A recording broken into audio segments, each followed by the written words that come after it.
Oi, bem-vindos. Terceira aula, capítulo 2, terceira aula desse módulo. A gente está falando de bandas ainda e logo na sequência a gente vai falar dos pranayamas, que é o controle da respiração. Então esse é o módulo 8, sejam todos bem-vindos. E a gente vai fazer uma breve recapitulação do que foi falado, o que a gente estudou nas duas aulas passadas. A gente primeiro entendeu o nosso corpo energético, que existem 3 tipos de prana, que a gente 5 tipos de prana, melhor dizendo, que a gente tem dentro da gente, e quando a gente ativa esses pranas, vayus, que a gente estudou, é uma maneira de equilibrar e energizar o nosso corpo. Então, esses pranas vayus são o prana, né, que é tipo o combustível, o apana, que é tudo a excreção, tudo que sai, o samana, que é a morada do quadril, né, samana, o viana, que é a morada do peito, da barriga, do tórax e do pescoço e cabeça, é o udana. Então, são 5 pranavayus. E esses pranavayus que existem dentro da gente são tipo ímãs que tem dentro da gente, concentrando o prana, esse combustível vital que existe dentro da gente. Eles são ativados através dos bandhas. Aí os bandhas foi a obra do nosso capítulo 1, né? O capítulo 1 explica que são as travas energéticas, as chaves energéticas. Como a gente trabalha o samana vayu, que é aquele ponto energético que existe no quadril, no nosso quadril, a gente tem que praticar o mula bandha, que é a chave de quadril, né? A contração do períneo, cóccix, assoalho pélvico. Esse mula bandha é muito importante, a gente estudou bastante, a gente estudou até um conto zen, né, exemplificando bem toda essa ideia desse despertar energético. Tá muito ligado com a Kundalini, né, essa despertar energético, a morada do quadril, por isso que o mula bandha é importante praticar.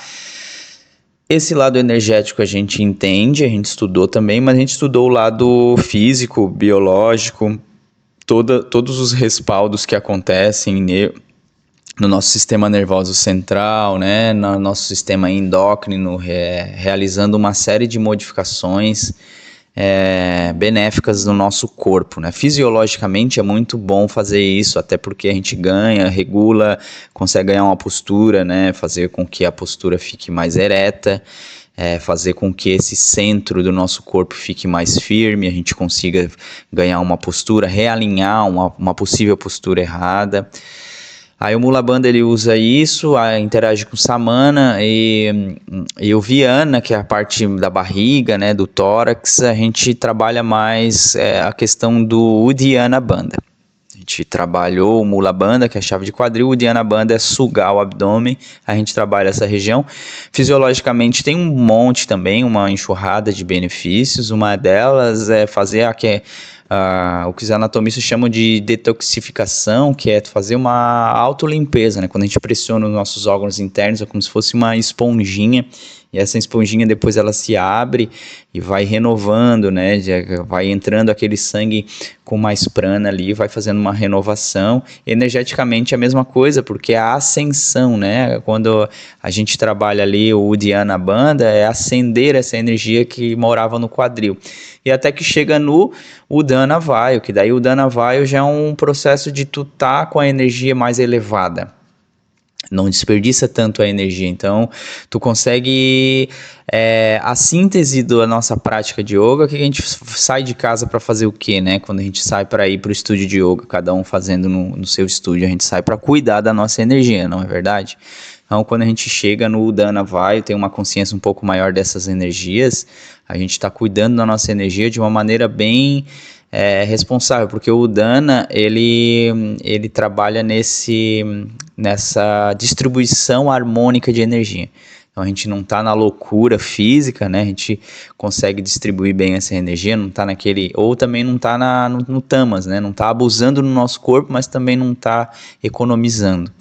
Aí a gente trabalhar os 3 bandas, que é o Mula Bandha, o Uddiyana Bandha e o Jalandhara Bandha, que é o que trabalha com o Udana Vayu, que é mais o pescoço e ombros.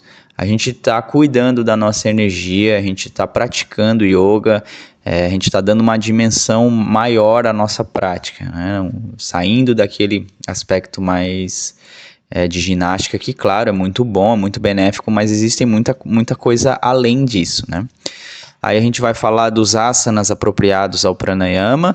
O que a gente vai fazer? A gente vai associar tudo isso que a gente estudou para a gente não se perder. Porque para avançarmos na técnica de respiração, vai ser a obra do nosso terceiro e quarto capítulo, a gente tem que fazer o quê? A gente tem que associar as posturas de meditação, tá aqui as asanas de meditação e os 3 bandas juntos, né, que estudamos no capítulo anterior. Então a gente vai estudar agora um pouco de posturas de meditação, né, para vocês entenderem mais ou menos como é que funciona. Depois eu vou fazer uma aula prática com tudo isso, com os bandas, com as posturas, com as chaves, tudo isso. E também a gente vai usar os dristres, tá? Os dristres é a fixação no olhar, extremamente importante também para essa conservação, essa redimensão energética que o yoga pede pra gente, tá? Então vamos seguir aqui. A gente vai começar com as posturas e depois no final dos slides da aula a gente vai falar um pouco dos dristres, né, de Trataka e assim por diante. Sukhasana, que pose fácil, é a famosa postura do índiozinho, que a gente estuda quando está na escola, né? A gente se senta, todas elas a gente observa que existe uma retenção energética nas pernas, porque existem vários canais energéticos que passam, mas a gente bem estudou nas aulas anteriores, até no módulo anterior, no módulo 7, de que existem 3 canais energéticos, que é o Sushumna, que é esse central, onde desperta a Kundalini, né, e a energia sobe, a energia ascendente, e o Ida e o Pingala, Ida esquerda, Pingala direita. Então esses 3 canais energéticos, eles moram aqui, ó, no quadril para cima.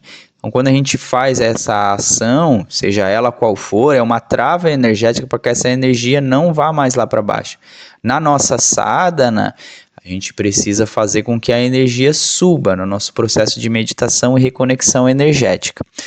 Por isso é importante, a gente vai ver como uma característica geral essa ideia de que a perna tem que estar numa trava energética para que, pode ver o quadril no chão, já faz o Mula Bandha, né? O assoalho pélvico está aqui já contraído, porque quando tu está no chão é uma resposta natural do teu corpo. Para ti ficar com a coluna esguia, o que tem que fazer? Tem que contrair também essa região aqui, ó. Então a gente naturalmente faz o Mula Bandha e o Dhyana Bandha. A gente só intensifica isso para fins mais profundos, meditações mais profundas. A gente associa a chave de queixo também, mas isso a gente já vai ver mais adiante. Sukha é isso, né? Sukha é pose fácil, é isso que significa. Aqui é o Siddhasana, a postura do realizado. Essa é uma postura que favoritas do yogis realizados, né? Que é o Siddha. Né? E aí faz com que a gente entre em contato, também faça o Mula Bandha naturalmente. Eu estou vendo aqui a praticante fazendo, ela está encostando o calcanhar, ó, no órgão genital, ali na região do períneo mesmo. Aí também ela está fazendo um dristre, aqui mesmo com o olho fechado ela está fazendo um dristre, que é levar os olhos no meio da sobrancelha, mas a gente vai ver isso mais adiante com um pouco mais de detalhamento. Mas o que eu queria observar para vocês é que existem maneiras de fazer a postura. Eu sei que cada escola, cada professor vai ter uma maneira de lidar com isso, vai ter professor que vão ser bem ortodoxos, vão ter que fazer essa postura, outros não, outros vão deixar mais à vontade para a pessoa ir aos pouquinhos descobrindo qual postura, mas é interessante. Eu, por exemplo, gosto muito de usar essa. O Siddhasana é uma postura que leva o meu joelho para o chão. O Sukhasana, aquela anterior, essa daqui, aquele praticante que tem um pouco mais de dificuldade aqui na região das coxas, né, por diversas razões. Às vezes a musculatura é muito grossa, a pessoa, como a gente estudou no módulo anterior, é brevilíneo, né, uma pessoa que tem uma anatomia que não propicia fazer essa postura, por exemplo, Svatskasana, desculpa, que é a postura auspiciosa. Aí a pessoa não vai ter como fazer isso aqui, vai ficar frustrada. Não, tem vários outros tipos de postura e até a postura que, dependendo do lugar que a gente for fazer yoga, o professor não vai, às vezes não vai ser tão ortodoxo como falei anteriormente, né? Mas a ideia é sempre, a característica geral é essa, né? Svatskasana é um gesto auspicioso, né? Svatskasana. Isso deve ser um misterioso símbolo suática, representar duas linhas que cruzam em ângulos retos, né? Que é a suástica, né? Claro, a suástica depois do advento da Segunda Guerra Mundial ali foi deturpada. Então, quando a gente usa esse símbolo para aqueles que nunca ouviram falar em hinduísmo e tradição indiana, eles vão associar esse símbolo maléfico, né? Que foi cunhado ali por Adolf Hitler, mas na tradição hindu, que é muito mais antiga, né, do que o Terceiro Reich, a gente observa que esse é um símbolo de sorte, né, auspicioso. Então, praticar um símbolo, ter um símbolo perto de ti, é um símbolo auspicioso. Por exemplo, numa tradição cristã, sempre tem uma pessoa que tem um crucifixo dentro da casa. Então, tu fazer um símbolo, um yantra, né, que é tipo uma mandala, é uma maneira de tu trazer isso para ti, essa energia para ti. E essa postura acontece a mesma coisa. O Samasana, postura simétrica, a mesma coisa, bem parecido aqui com a Siddhasana, que a gente viu ali, que foi a segunda postura. E outro nome também é Guptasana, porque significa bem protegido, né? Parece ter recebido o nome porque os genitais ficam bem protegidos pelos calcanhares, né? Então ele está fechando aqui o órgão genital dele. Outra maneira de fazer essa postura, eu vou fazer algumas, né? Não são todas que eu sei fazer. Por exemplo, a postura do lótus é uma postura que em vários textos falam que é a postura mais bonita do yoga, ou que as asanas que são feitas no yoga, elas servem para que a gente consiga fazer o Padmasana. Mas o Padmasana exige muito aqui do teu calcanhar, por exemplo, exige que tu tenha uma flexibilidade de coxa e de quadril bem avançada, e não é muito incomum a gente ver que pessoas machucam o joelho porque vão tentar fazer essa postura.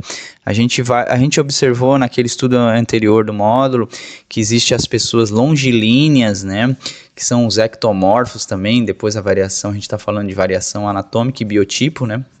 Então, as pessoas que são mais ectomorfas, elas são mais flexíveis, têm uns membros maiores. Isso é uma característica do povo indiano mesmo. Então, para eles é mais fácil de fazer isso aqui. Tem pessoas que não vão conseguir fazer isso, por mais que se esforcem, vai ser difícil. Às vezes pode, nessa ganância de tentar fazer o Padmasana, se machucar. Tá? Eu já vi vários casos, mas o Padmasana é uma postura que tem uma trava energética muito forte para meditação. Muitos textos, tipo Hatha Pradipika, Hatha Yoga Pradipika, fala que é uma das posturas mais bonitas do yoga, e que e a Goraksha Shataka também, Gerhanda Samhita, eles falam que o Padmasana até usa, tem textos clássicos que não usam todas as posturas do yoga, né? As mais tradicionais, tipo a do guerreiro, eles só usam essas daqui mesmo, que são as posturas de meditação para fazer o yoga propriamente dito. Tá? E o Padmasana é o mais clássico, né? Aquele que faz o Padmasana já tem bastante experiência, né? Então já tem bastante intimidade com a meditação e assim por diante, tá? Agora a gente vai ver que na Índia muitas pessoas desejam se sentar em Padmasana para as orações diárias, né? Que é aconselhado que essas pessoas assumam a postura de lótus sem os bandhas, sem não dominarem completamente, porque os bandhas, como eu falei bem no início da nossa aula, eles potencializam a nossa questão energética. Então, tu praticar um bandha fazendo uma postura de meditação forte, igual o Padmasana, por exemplo, ela vai acender essa energia. Às vezes a gente não está acostumado a lidar com essa energia toda, aí dá uma série de desequilíbrios físicos, né? Às vezes a gente fica com insônia ou até com uma dor de cabeça.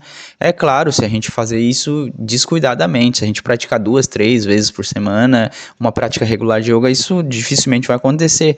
Mas se tu tá tipo um retiro, um lugar onde vai praticar diariamente, o dia todo, e não tem uma preparação física nem mental para tanto, aí pode ser que aconteça isso, desperte uma energia que tu não sabe manipular ainda, não está preparado não, nem o corpo nem a mente para ela, tá? Sem os bandas pode ser mantido em tempo indeterminado, justamente até para o corpo ir acostumando para isso, né? E é isso, tá? Então, os conselhos que eu falei aqui, que eu falei mais especificamente a postura do Lótus, porque é uma postura que é bem emblemática e muitas pessoas acabam se machucando fazendo a postura do Lótus, elas servem para as demais posturas aqui.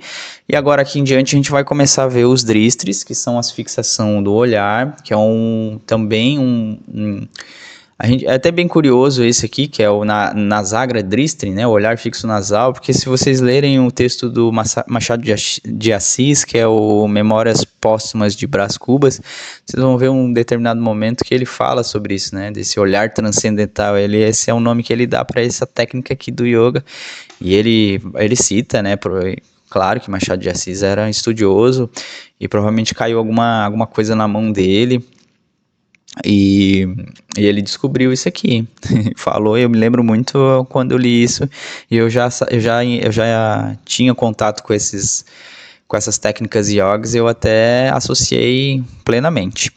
Mas, enfim, tirando esse pequeno devaneio, a gente vai seguir, o ato de fixar o olhar na ponta do nariz é o Nasagra Dristis, tá? É um bom exercício para a mente irrequieta. Aquela pessoa que tem a mente muito ainda acelerada, a gente fazer esse pequeno, pode ser com os olhos fechados também, ou semi-abertos, tá, pessoal? Aqui ele tá com o olho aberto. Mas tu pode fazer esse movimento, que o importa mesmo é fazer com que a musculatura do olho vá em direção aos dois ladinhos aqui das fossas nasais, né? E aqui a gente faz o Brumadhya Dristre. Brumadhya Dristre. Significa espaço entre as sobrancelhas. Esse aqui é o mais clássico. Esse aqui eu sempre faço quando eu faço o mantra Om, por exemplo. Eu faço esse movimento de elevar aqui, esse olhar fixo frontal, exercício também para a mente, e também é conhecido como Shambhavi Mudra, tá? Se vocês nunca, eu conheci ele muito mais por esse daqui do que esse que eu até tive dificuldade de falar, né? Que é o Brumadhya Dristre. Esse aqui é bom fazer quando a gente está fazendo mantra Om, por exemplo. Aqui a gente tem essas técnicas que a gente falou ali, que são os dristres, de olhar na ponta do nariz, olhar na ponta olhar para o centro das sobrancelhas, e aqui a gente vai começar a falar dos tratakas, tá? Existem tipos de tratakas, mas basicamente é você fixar um olhar em alguma coisa, tá? E também estimular, fazer um estímulo do olho, porque a musculatura do teu olho, ela tem esse viés, né? Porque ela está interligada ao nosso cérebro, a musculatura do nosso olho está interligada ao cérebro, e o cérebro é um órgão espiritual, e o cérebro é um dos órgãos que o yoga usa como foco, né? A prática do yoga, diminuir os pensamentos e interagir ali com o cérebro. Daí existem 3 tipos de trataka, tá? Tudo isso eu vou exemplificar em aula prática. Isso aqui é uma aula teórica para você entender, até se familiarizar com os nomes.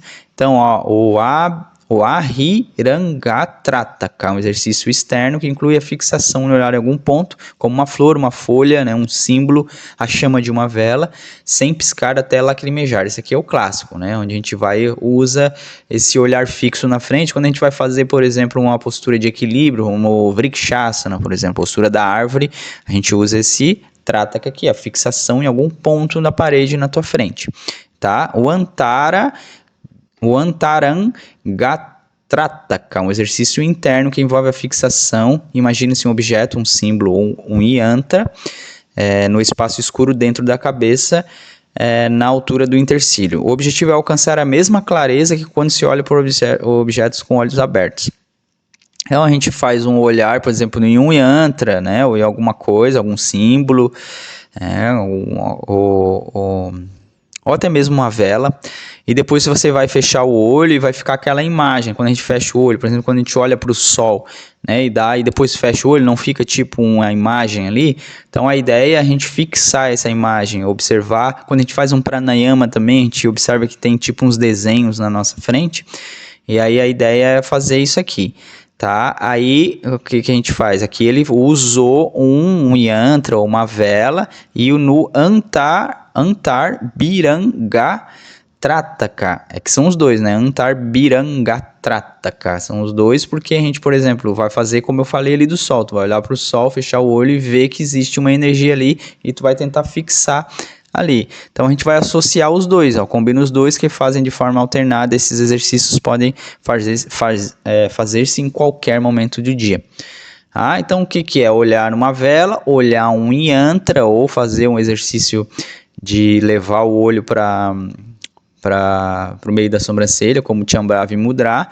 Aqui daí tu associa os dois, né? Ou tu olha uma vela, uma flor, né? Alguma coisa, e depois tu vai fechar o olho e vai ver essa imagem ali sobre a cortina escura que vai acontecer quando tu estiver meditando. É um bom exercício de concentração, de dharana, né? Quando a gente trabalha o Trataka. Aí, como a gente faz esse movimento também através da unha, esse exercício eu vou explicar para vocês como é que se faz. Então, é só a cabeça fica fixa e tu vai acompanhando só com os olhos o dedão. Indo para cima e para baixo, para o lado e para o outro também dá para fazer. Esse é um Trataka bem interessante para fazer no começo da aula, por exemplo, um pouco antes da meditação. E o olhar na ponta da vela, esse é o mais clássico. Esse daqui não tem nem o que falar, né? Muito, muito clássico. Que esse traz muita concentração pra gente, principalmente para quem tem mente muito acelerada e irrequieta, né? E é isso. Aí as posturas que a gente viu que todas elas têm basicamente a mesma característica. E esse movimento de olhar é justamente para refinar, cada vez mais refinando as nossas posturas, né? Aí a gente refinou o nosso trato energético com a nossa maneira de meditar, com a nossa maneira já mais paradinha, né? A gente, no módulo passado, a gente refinou a nossa maneira de lidar com alongamento, por exemplo, né? Tem vários tipos de alongamento, a gente se familiarizou com as posturas do yoga, agora a gente está entrando em contato mais muscular, mais energético e mais sutil. Isso é muito sutil, né? A gente lidar com esse tipo de coisa é muito, muito sutil. Tá bom?